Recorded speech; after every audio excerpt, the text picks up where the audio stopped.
Hello everybody, so today I'm going to come with a delicious, quick and easy smoothie.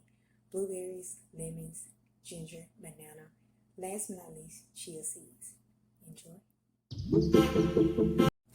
So I have my NutriBullet cup already ready. So first thing I'm going to add is, let's add the lemons first. Great for the immune system, this is vitamin C. Let's add some of this ginger. Alright.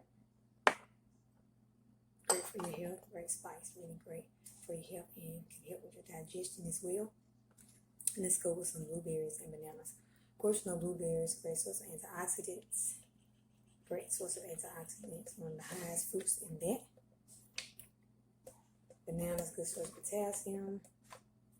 So it's overall great, easy, simple smoothie to try. Now time for the chia seeds. I'm going to put this in here and a little water just to kind of smooth it out a little bit. Alright. And we can't forget our top.